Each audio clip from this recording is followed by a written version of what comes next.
Tudo Boa bem? noite.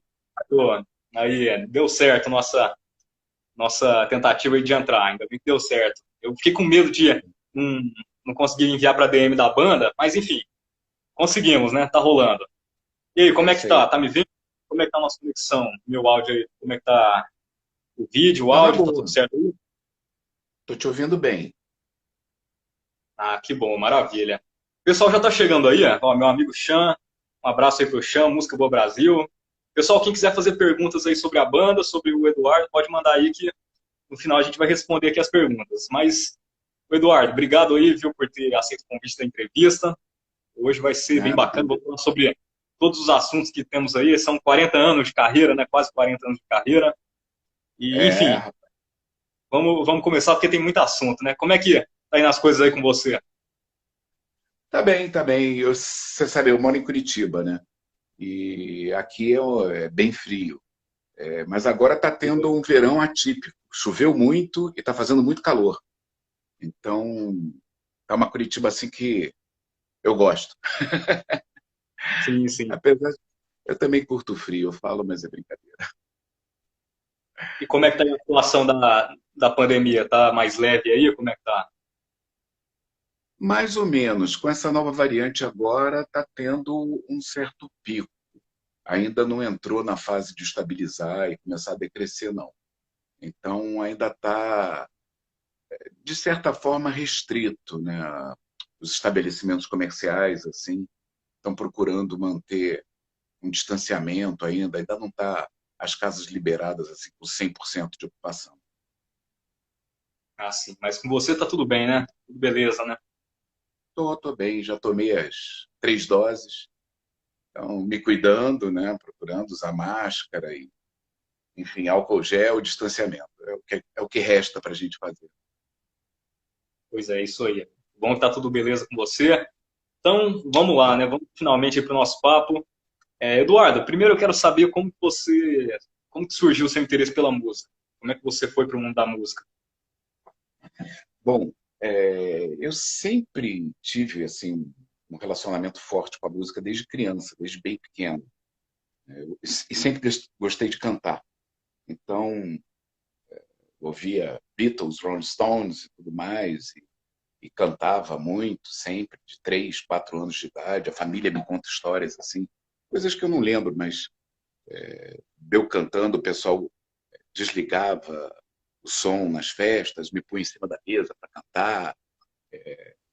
Era muito natural isso em mim. Mas eu não venho de família musical e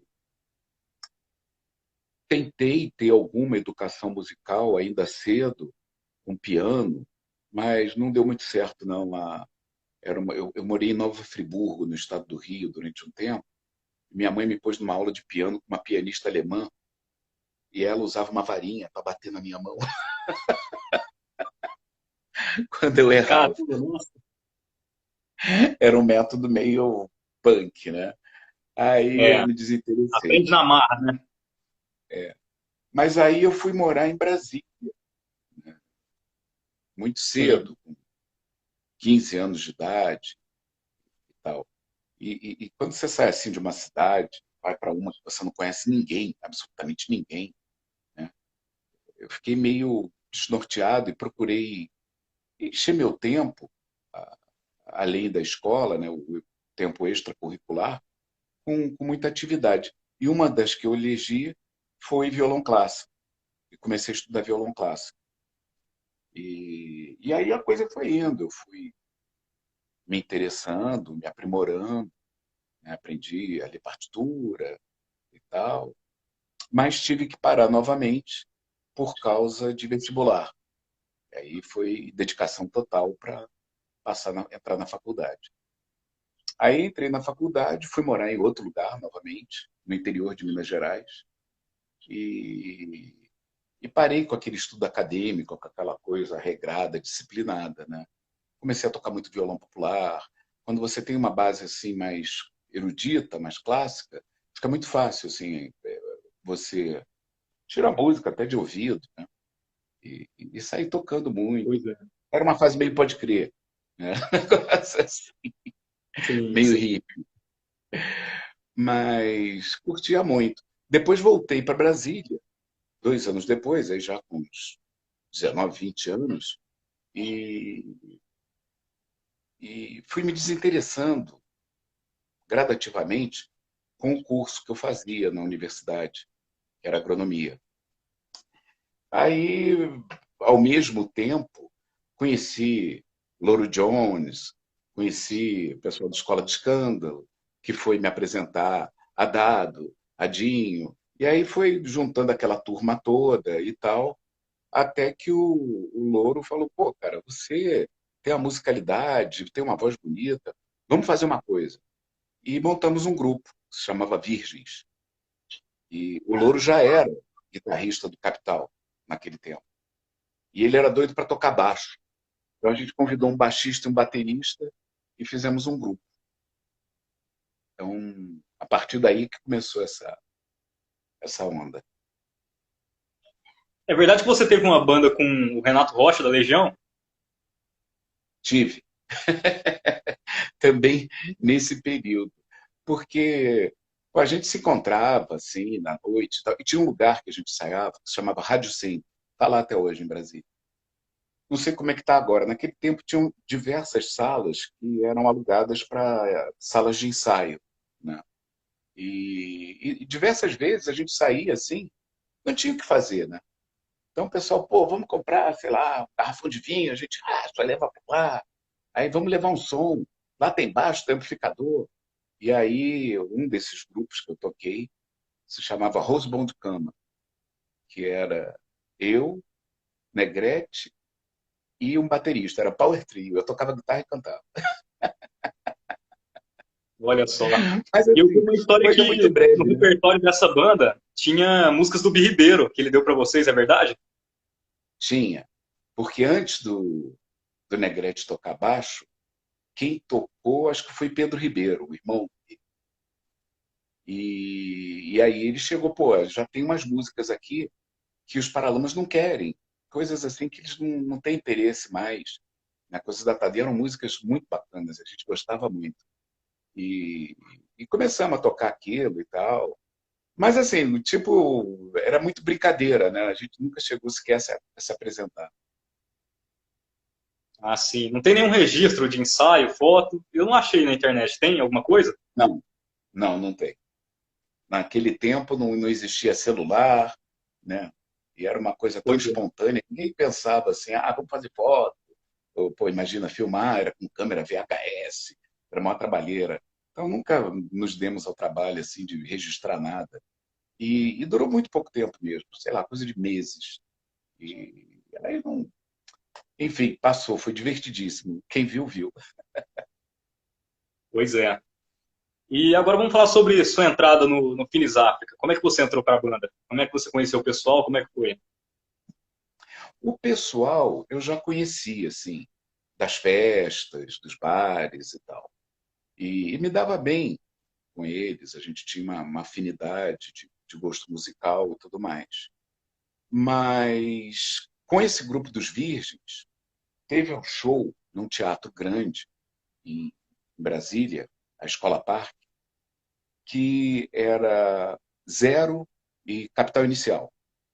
E aí o Louro conversou com o pessoal, falou: pô, tô com um grupo aí que está com uma proposta legal, dá para a gente fazer o show de abertura com eles? E rolou. E a gente fez o show. E nesse show estava o Neto, o Ronaldo e o Zezinho, foram lá ver. Eles já estavam tendo problemas com o vocalista, o Rodrigo Leitão. E já estavam meio que separados e tal. Depois disso, eles resolveram formalizar, chegar para mim, levar um papo, ó, pô, tu não é afim não de entrar. E eu curtia o som do Finis, né, na época. E eu topei. Aí entrei logo depois que saiu a primeira gravação do Finis, com a voz do Rodrigo Leitão, num disco chamado Rumores, que era uma coletânea, que tinha o Detrito Federal, Escola de Escândalo, Elite Sofisticada e o Finis. 2 músicas de cada um. Então, já o o show de lançamento desse disco já foi comigo cantando. E quando você entrou, já tinha essas músicas? Mentiras, A Queda, Armadilha, ou foi depois que você entrou? Depois que eu entrei. Aí eu comecei a Sim. escrever as letras, né? E mudou muito o som do grupo, né? A proposta mesmo de tipo de som que a gente começou a fazer mudou. E veio muito à tona a coisa das músicas calcadas no baixo, né? Grande parte das músicas eram feitas com baixo e voz. Depois é que eram arranjadas para guitarra e bateria, e como é que ia ficar tudo junto. Mas a gente compunha com baixo e voz. E é uma forma As músicas da diferente banda de. têm uma linha de baixo bem forte, né? As músicas do Phineas Appiah têm um baixo bem forte, né? E o Neto tinha essa coisa que ele gostava muito de black music, né? Era um cara muito influenciado pela Motown, ouvia. Então tinha um jeito de tocar baixo muito cheio de slap, que era diferente dos grupos de rock que a gente tinha ali naquele grupo todo, tinham diversos, né? Mas o pessoal era muito mais voltado para o rock and roll britânico, americano e tal, que era uma coisa muito mais linear e agressiva. E a gente partiu para uma outra linha, né? E acabou criando uma sonoridade própria, que faz uma diferença, né? Você fica com a tua cara. Pois é. E agora vamos falar sobre o mini LP que você gravou logo quando você entrou, que tem Pretérito, Mentiras, A Queda, músicas que eu acabei de falar. Como é que foi a Uhum. gravação desse mini LP? Rapaz, foi assim, no tranco, foi em São Paulo, no estúdio que eu acho que existe até hoje, chamado Bemol. Era um estúdio que no começo era do Rogério Duprat. Lá, o estúdio super bem equipado, né? Gravaram Mutantes, Rita Lee e tal. Só que era o mesmo produtor que tinha feito a coletânea de discos, né? Ele era dono de uma loja de discos, chamado Sebo do Disco, que ficava numa cidade satélite. Você é da onde? Minas Gerais, Uberlândia. Berlândia. Você não conhece Brasília, não. Não conheço Brasília ainda. Então, assim, é tipo uma cidade ao redor, né, de Brasília, meio distante. E o cara tinha uma loja chamada Sebo de Disco. Mas ele tinha super bom gosto e tal. Mas ele bancava tudo, desde do estúdio, a passagem, a alimentação, a produção toda, né, do disco, até a prensagem gráfica, né, fazer tudo. E vendia na loja dele e em algumas outras lojas com quem ele tinha contatos. Uma delas era Baratos Afins, do Luiz Calanca, lá na Galeria do Rock em São Paulo. E aí ele falou, marcou uma data, olha, vamos, mas tem que ser uma coisa vapt-vupt. A gente vai ter que, vocês têm que estar bem ensaiados, bem preparados. E entramos no ônibus, chegamos em São Paulo, ficamos hospedados num hotelzinho perto do estúdio e partimos dentro. Partimos para dentro. Eram 6 músicas, né? 3 de cada lado. A gente optou por ter pouco tempo de gravação também, não fazer um LP, resolvemos fazer um EP. Para ter melhor qualidade de som, optamos por usar 45 rotações, que era uma coisa que ninguém usava, mas que, como a velocidade do disco é muito maior, a qualidade do som vem muito mais à tona, e isso chamou muita atenção, né? Só que nós tivemos assim, deu, cara, tudo com mixagem foi feito em 24 horas, em 2 dias. Então foi Bem bam, rápido, né? Muito rápido, né? no tranco, no tranco. Né? E foi um resultado maravilhoso. Eu sou apaixonado por esse disco até hoje. Acho assim que foi, mas, sabe, de repente o baixista chegou, tinha um piano de cauda no meio do estúdio, ele, pô, solta lá, dá para microfonar esse piano aí? E começou a fazer arranjos que a gente nunca tinha tocado, ensaiado antes. E foram entrando detalhes que deram, enriqueceram as músicas, assim, né? Máquinas e Armadilha ficaram com uma puta sonoridade, né? E saímos de lá super satisfeitos com o resultado, né? Pelo jeito, não só a gente, porque depois esse disco começou a ter uma execução a nível nacional, a entrar em rádios comerciais. Antes só tinha a maldita FM lá no Rio que tocava, né? E algumas outras poucas rádios que eram ouvidas assim por pouca gente, o pessoal mais alternativo, o pessoal que não queria mais curtir o hit parade, que é o mesmo daqui até Pequim, né? E aí entrou na grade da Transamérica e aí se espalhou pelo Brasil. Isso despertou o interesse de jornalistas, começaram a sair artigos sobre o grupo, começou a ser falado. Foi quando a gente decidiu se mudar para o Rio. Nesse primeiro mini LP teve a primeira versão de Armadilha, né? E como que surgiu Sim, essa música? Da onde essa música veio? eu não sei muito bem te dizer. Era uma época assim muito conflituosa, né? Eu, sei lá, Sim. não curtia muito morar em Brasília, apesar de ter ótimos amigos lá e tal. Para mim era uma situação que eu não me sentia à vontade, assim, sabe? Então você tem teus conflitos, tuas crises e paixões e insatisfações, né? Frustrações. A música que tem um texto, eu acho, um tanto melancólico. E a música pintou a gente tocando, eu e Neto, entrando. Essa eu acho que surgiu no estúdio já com bateria e guitarra, já fazendo o acompanhamento. E foi fluindo, fluindo, a gente foi formatando e surgiu rapidamente. Eu acho que coisa de 2 ensaios a música estava pronta. Pois é, não, essa música, assim, do rock de Brasília, eu acho uma das melhores letras, assim, que tem. É sensacional essa letra, genial. Obrigado. E, só que ela teve outra versão no LP de 87, né? Vocês gravaram outra versão, certo? Sim, isso foi quase que uma exigência da gravadora, né? Porque a música ficou marcada como uma música hit.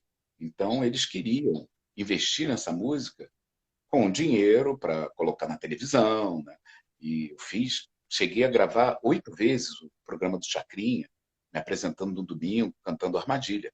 Nunca cheguei a cantar outra música, né? Queria mostrar Só foi outras coisas, mas Armadilha eles na televisão. queriam. Como? Na televisão vocês só tocaram Armadilha? Não, chegamos a tocar depois Máquinas. Um pouco. Chegou a haver um Ah, lançamento de Máquinas do Brasil. Mas aí não teve a mesma repercussão, né? Não tivemos o mesmo espaço. Mas tocamos em diversos programas, em diversos canais, né? Não só na Globo. E isso deu uma visibilidade boa. e esse mini LP também entrou no. Falaram aqui, eu vi que comentaram aqui que entrou no filme Anjos da Noite. Foi isso mesmo? Não, já foi, acho que, a gravação da EMI, Ah, sim. que Falaram que foi o, foi em o mini LP, então já 87. foi o LP de 87, então que entrou na trilha sonora desse Que filme, entrou né? na trilha sonora do filme, foi. Eu descobri no cinema. Cheguei para Você ver o descobriu filme, ué, já música tá assistindo o aí, filme?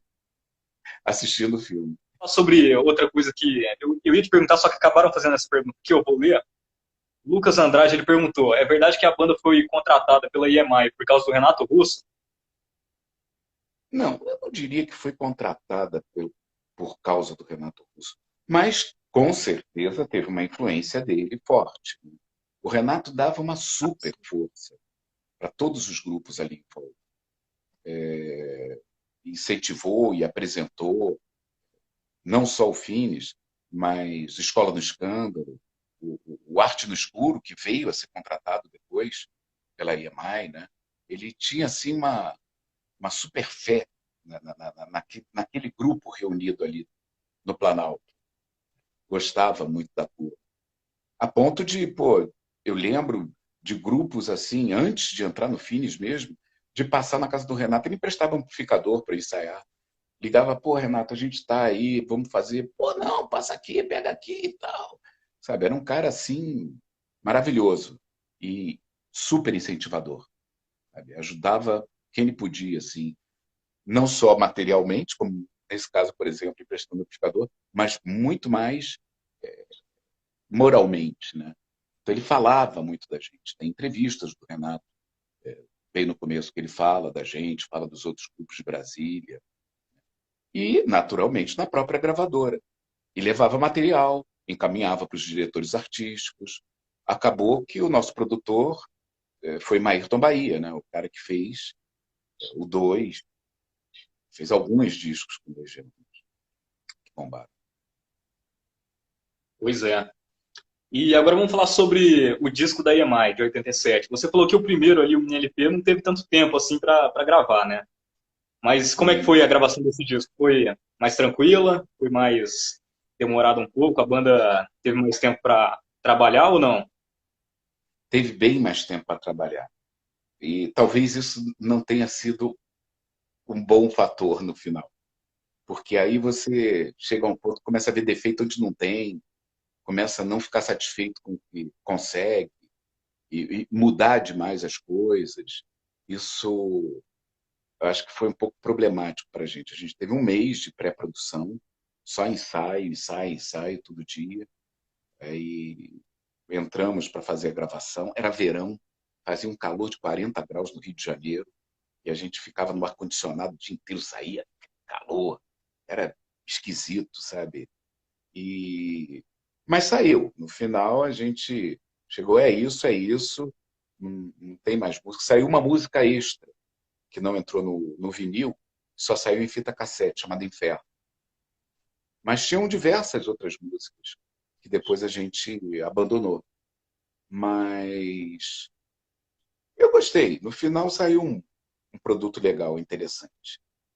Não sei se Pois é. eu não sei se eu chego a dizer se eu gosto. Eu não gosto mais desse disco do que o do Verde. Eu prefiro o Verde. Eu acho assim uma coisa mais espontânea.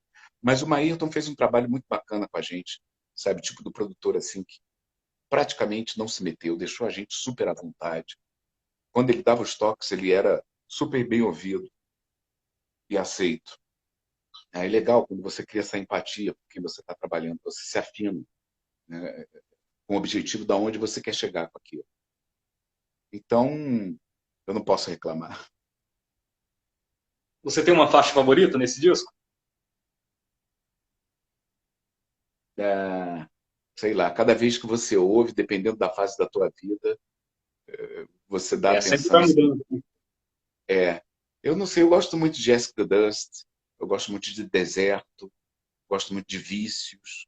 Tem muitas músicas assim que a gente até quase não toca ao vivo, porque são faixas muito de estúdio mesmo, né? Músicas muito curtas, mensagens poéticas. Foi um disco que a gente fez questão de quase não ter espaço entre uma música e outra, né? Termina uma música, começa a outra quase que imediatamente. Então ele foi uma coisa de estúdio, de trabalho de estúdio. Não tem a vibração da pegada ao vivo. As músicas ao vivo mudam muito com Finis. E, de uma forma geral, eu prefiro o espírito, a vibe do ao vivo mesmo. Sim, sim. E esse disco, Contamos com você. Qual, participação. qual nota que você dá para esse disco? Nota? Isso. Oi. Teve a participação de um grande saxofonista, o Periquito, que era lá de Brasília também, que faz a entrada em Deus Ateu, que é um saxofone cheio de efeito. Muita gente Pois é. pergunta, puta, que raio de barulho é esse? E é um sax. Deus Ateu é a primeira faixa do disco, né? É a primeira faixa do disco. Chegou, na época, a ser cogitada para ser abertura de novela, né, na Globo, tudo mais, mas pensaram melhor e acharam que era uma mensagem muito radical para a família brasileira ficar ouvindo na hora do jantar todo dia, né, durante meses. Pois é, pois é. E ia se comprar uma briga que não valia a pena. Sim, sim. E você tem algum favorito? Você prefere o Mini LP ou o disco da EMI? Você tem um favorito? Eu prefiro o mini LP, mas eu acho que também é uma questão meio sentimental, né? Porque era a época da minha vida, assim. Foi um negócio que foi tudo acontecendo numa velocidade muito grande, né? Eu comecei, estava ali fazendo show com Finis, viajando, de repente gravamos esse disco, o disco teve uma repercussão super forte, aí nos mudamos para o Rio. Então, esse período de transformação seguida te deixa uma impressão assim muito legal. Eu tenho uma lembrança muito boa dessa época da minha vida. Já no outro, no seguinte, já era um peso de responsabilidade que eu não tinha antes, né? Então, é diferente a tua relação com o disco. Não é o disco em si, é a fase da minha vida. Não era a mesma Pois é. coisa. E chegou uma pergunta aqui agora do Marcos. Ele falou assim: os discos só saíram em LP. Existe previsão para sair remasterizado em CD? Saiu agora o da EMI masterizado. Você já entra no Spotify, qualquer plataforma, Amazon, iTunes e tal, e o disco está todo remasterizado e fica com uma sonoridade incrível. Eu, você me perguntando das músicas, eu estava exatamente lembrando que isso faz alguns meses, foi no meio do ano passado. Então, eu voltei a ouvir o disco, né? E gostei muito. Ficou com uma sonoridade muito melhor do que tinha no vinil na época. Agora faz parte do catálogo da Universal, porque a EMI não existe mais. Mas agora vamos falar sobre as passagens na televisão. Você se lembra alguma história interessante, alguma história engraçada que rolou chacrinha na televisão? Você se lembra? Lembro, pô, tanta coisa. Lembro, por exemplo, de ter conhecido o Faustão quando não era Faustão, quando o Fausto era do apresentador do Perdidos na Noite. Eu nem lembro qual era o canal, era lá em São Paulo. Foi, por exemplo, o único programa de TV que eu participei que ganhei cachê. Era uma coisa completamente diferente. E era divertidíssimo. Tinha uma dupla de humoristas, e os caras faziam gaiatice, daqueles que você ia gravar e se divertia horrores, sabe? Assistindo o programa e participando do programa. Lembro da Xuxa, não, da Xuxa não, da Angélica. Quando a Angélica tinha 12 anos de idade, ela já era apresentadora. Ela tinha um programa chamado Milkshake, que era na antiga Rede Manchete. O shake. E mas era um programa infantil. E, de repente, pô, a gente cantando umas coisas assim, meio pesadas, eu acho que para criança. Mas lá estava a gente cantando e tal, e a criançada dançando, era uma barata. A Xuxa também. A Xuxa eu achei estranho, assim, porque rolava uma mini entrevista antes de da gente se apresentar. Apresentar daquela forma, porque a apresentação de televisão era sempre playback, né? Era muito Isso. raro fazer ao vivo. No Perdidos da Noite era ao vivo mesmo, né? No Perdidos da Noite era ao vivo. Ali era até legal. Às vezes tinha programas que queriam fazer ao vivo, mas não tinha tanta tecnologia nem equipamento para fazer uma coisa boa, né? Aí você vai, toca, às vezes até o som tá bom para você, mas quem viu pela TV achou horrível. Sabe aquela história que o baterista está tocando, você não ouve a caixa? Pois Fica é. aquele som assim meio capenga, a voz lá na frente, a guitarra gritando, não dá para ouvir o baixo direito, fica tudo meio estranho, né? Pois é. E vira antipropaganda. Você está ali para vender o teu produto e acaba passando uma má impressão, né? Tem um famoso artista do rock nacional que costuma dizer, quem sabe faz playback. Pois é, sim, sim. É mais garantido o som sair bom. Mas hoje em É dia já verdade, mudou é muito, verdade. né? Isso foi muito nos anos 80 até o começo dos anos 90. Eu acho que também com a chegada da MTV, né, mudou muito o padrão de qualidade, a coisa de fazer um som ao vivo. Acho que a MTV teve diversos programas, né, que, que contribuiu para a melhora da tecnologia e o nível de exigência do público, né? Começou a perceber que tinha que se fazer uma coisa com qualidade. Não podia ser qualquer coisa, levar ao ar qualquer som. O que Em mais? De TV, 1990, o Fines África deu uma pausa ali, né? depois depois você fala do disco da EMI, né? E assim, em 1990 a banda deu uma pausa, né?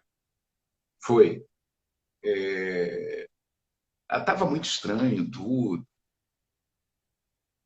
Sei lá, ali eu acho que começa assim uma fase também, não só para o Phineas, né, mas no próprio cenário musical, né, começou a mudar, né? O rock brasileiro, aquele movimento foi ficando meio de lado, teve a ascensão do sertanejo, né, no mainstream, e foi ficando difícil fazer shows e tal.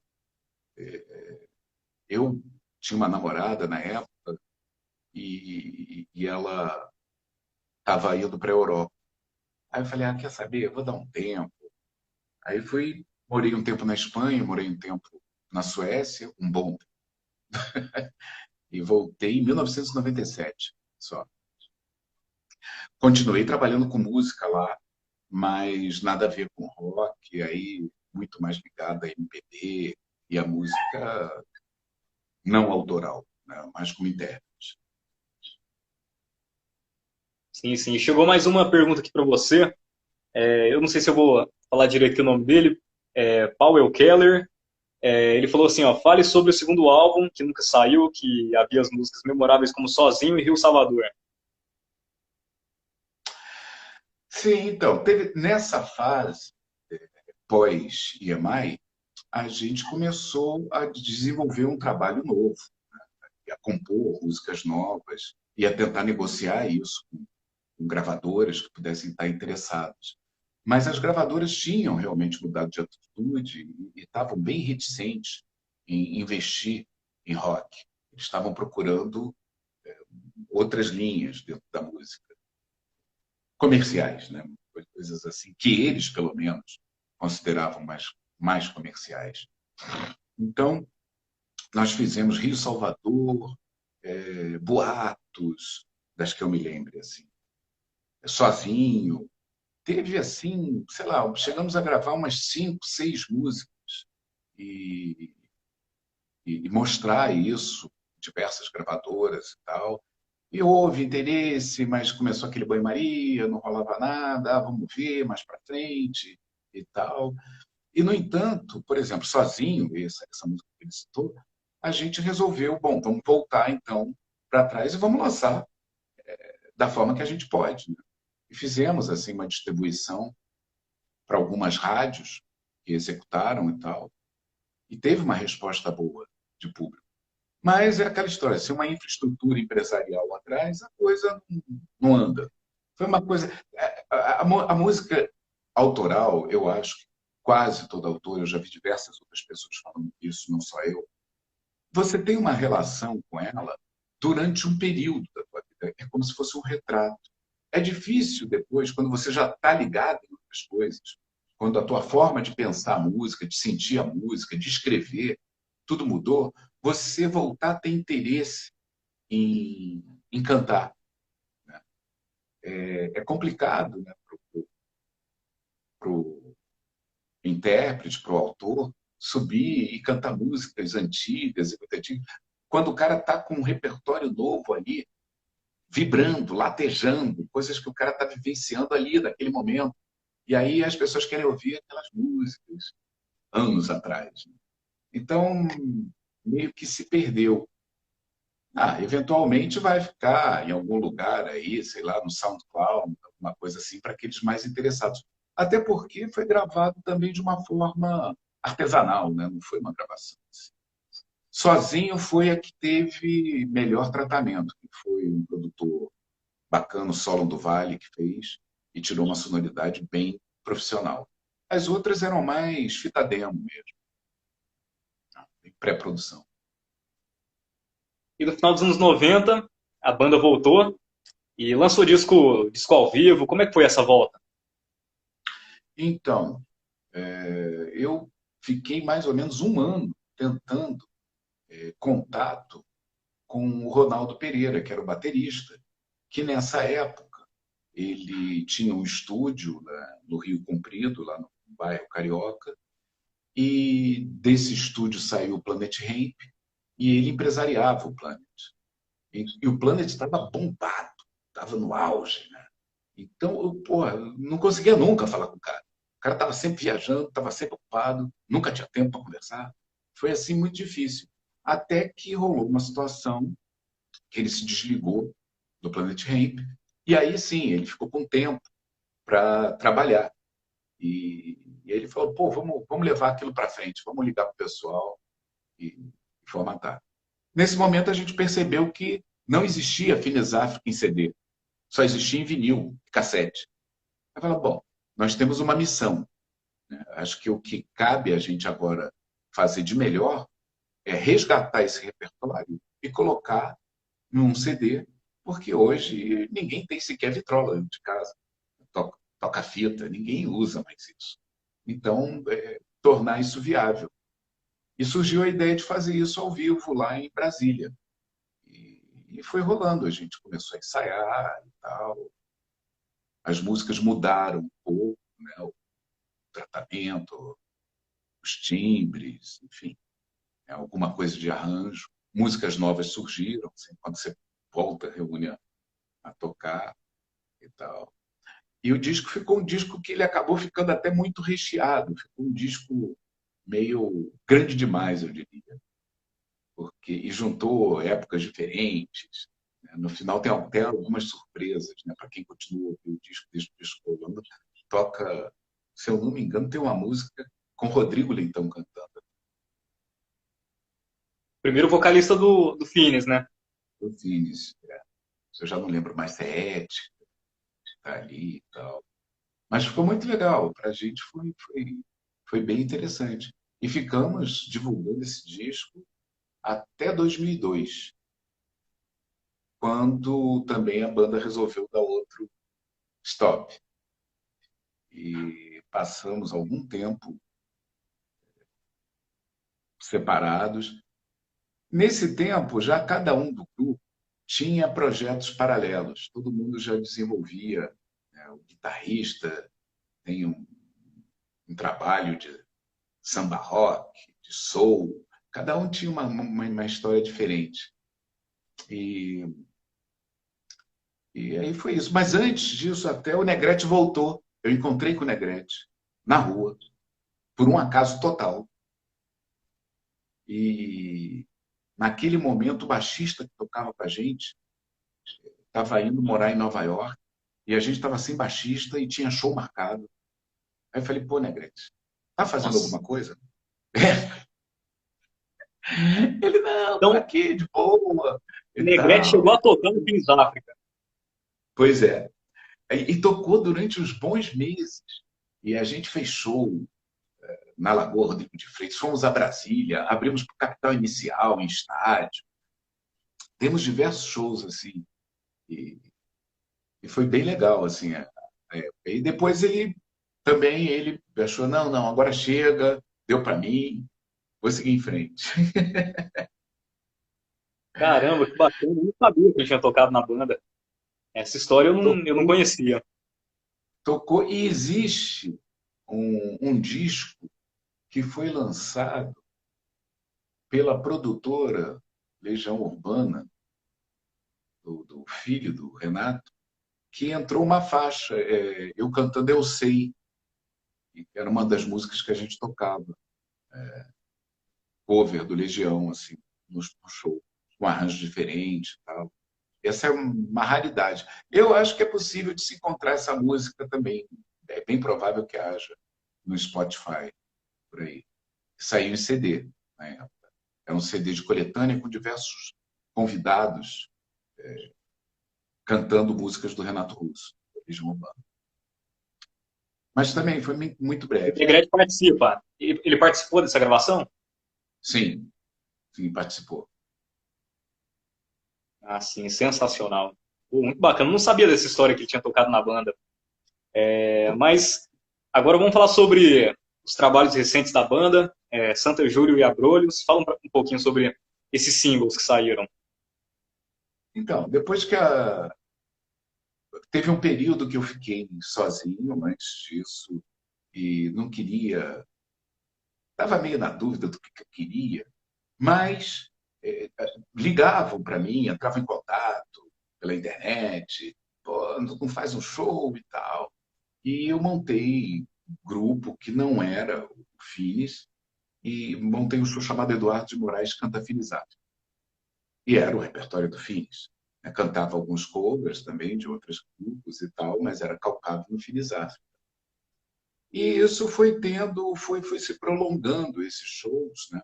Até que o Finis resolveu reatar e retomar. E a gente começou a compor. E foram surgindo diversas músicas que a gente ensaiava regularmente, foi tentando um repertório super bacana. Só que, há coisa de 4 anos atrás, eu resolvi novamente me mudar, essa vida de cigano, e vim morar em Curitiba. E aí a gente tinha uma programação e veio a pandemia, e as coisas foram se complicando. No começo, a gente ia fazer um disco lançando uma música por mês, até durante um ano, e fechar. Só que foi parando tudo, eu vim para cá, e aí a coisa ficou desacelerada. Mas, depois de Santa Júlia e Abrolhos, já tem a terceira música gravada, que está na produção de vídeo.